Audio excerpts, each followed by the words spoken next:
Welcome back with me, Melissa Ong. Today, we're diving into a pivotal moment in regional diplomacy, the official visit of Chinese President Xi Jinping to Malaysia. Now, this historic occasion not only reflects deepening bilateral ties, but also carries broader significance for the region and beyond. Now, to help us understand the visit from the Chinese perspective, we are joined by Chen Tong, a respected journalist and reporter from CGTN. Hi, Chen Tong, thank you for being with us. And I'd like to begin with this. President Xi Jinping's visit to Malaysia has certainly drawn, of course, global attention. Now, from the Chinese perspective, how is this visit being interpreted in terms of its diplomatic and, of course, strategic significance? Of course, I think President Xi's visit this time is highly significant. And as you mentioned earlier, it's not only drawing attention from China and Malaysia, but even the whole world. And you have to take a look at the timing of his visit. Well, it's actually President Xi's first overseas state visit this year. And you have to think about the timing. Well, because all of this U.S. tariff fuss, so Malaysia, Vietnam, Cambodia, the three countries President Xi visited this time, and including China, were all targeted by the U.S. tariff. So China is sending out a very clear signal that the country is more than ready to work with Malaysia, including and also Vietnam and Cambodia, to cooperate together to deepen our cooperation. And, in a signed article published in local media by President Xi, he said China and Malaysia are friendly neighbors across the sea. And China is more than ready to work with Malaysia and other ASEAN nations to combat undercurrents of geopolitical and camp-based confrontation, and also counter the currents of unilateralism and protectionism. And China has been ASEAN and as well as Malaysia's largest trading partner for 16 years. And ASEAN has also been China's largest trading partner for 5 years. So all of this are sending out a very clear signal that China welcomes more cooperation from Malaysia and other ASEAN nations. Chen Tong, what key message is China aiming to send to Malaysia? I know you mentioned earlier that it is to increase cooperation between Malaysia and, of course, the entire region here. And perhaps what kind of signal is he trying to send through this whole high-level visit, especially to Malaysia, Vietnam, and to Thailand?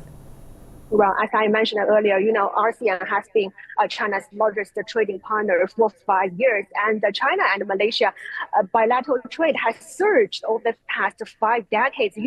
Back in 1974, when the two countries established diplomatic relations, our bilateral trade was only some $200 billion, but now that figure reached over $212 billion last year, a historic high, and also a year-on-year increase of 11%. So we've been cooperating not only in trade, but also in education and culture. And all of this are sending out a very clear signal from the Chinese side that China is more than ready to work with Malaysia and other ASEAN nations to combat these confrontations in this world turbulence.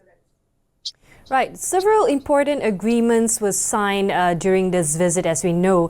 Now, in your view, which areas of cooperation offers the most promising potential, especially in the long term? Of course, we've signed a wider range of agreements from technology, tourism to railway transportation. All of them are important. But if you ask me to pick one, I would say the agriculture one.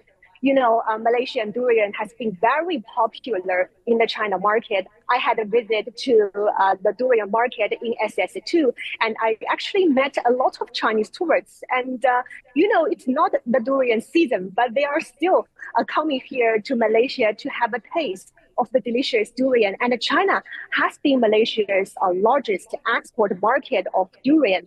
In the past, only frozen durian could go to China. But, since June last year, fresh Malaysian durian can also enter the China market.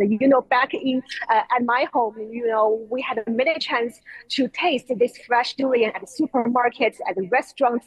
So if you ask me to pick one, personally, I would say the agricultural one. But of course, all of these agreements are very important, especially in this special period of time.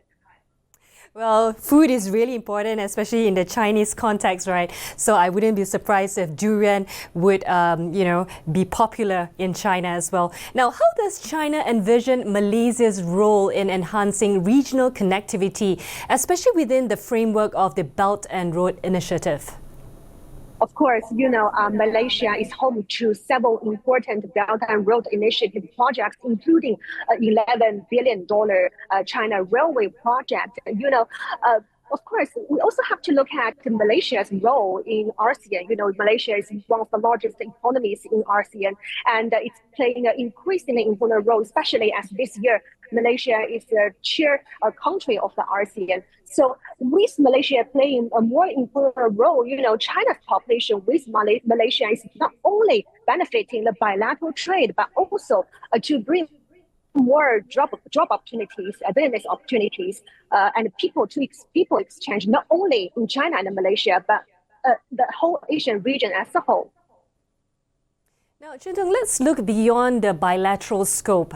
How might stronger ties between China and Malaysia contribute to the economic growth and stability across Asia? Well, as I mentioned earlier, ASEAN has been China's largest trading partner for 5 years, and China has been Malaysia and also ASEAN's largest trading partner for almost 16 consecutive years. And if we take a look at the number, actually the bilateral trade between China and ASEAN reached some 7 trillion yuan last year, up 9% year on year. And this is a very significant number because of these economic uncertainties and geopolitical tensions. And as long as, China and Malaysia established a very close cooperation, it will set a good example, to the whole region, to the nearby countries in the Southeast Asia as well.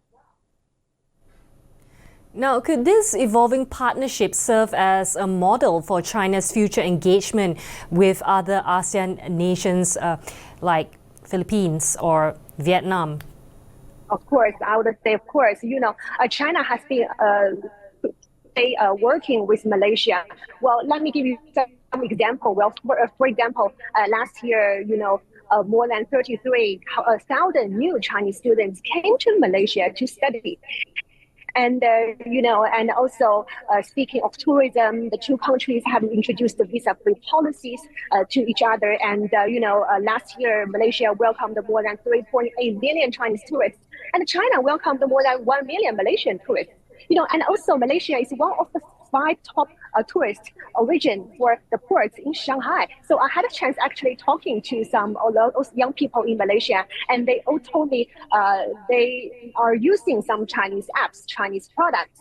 And also back in China, I also had a chance to meet with many Malaysian tourists. So Chinese people are also becoming increasingly knowledgeable about the Malaysian market. So I think the cooperation between China and Malaysia is setting a great example for the nearby countries. So as I mentioned earlier, the cooperation between the two countries is not only bilateral, but a great example for the whole region.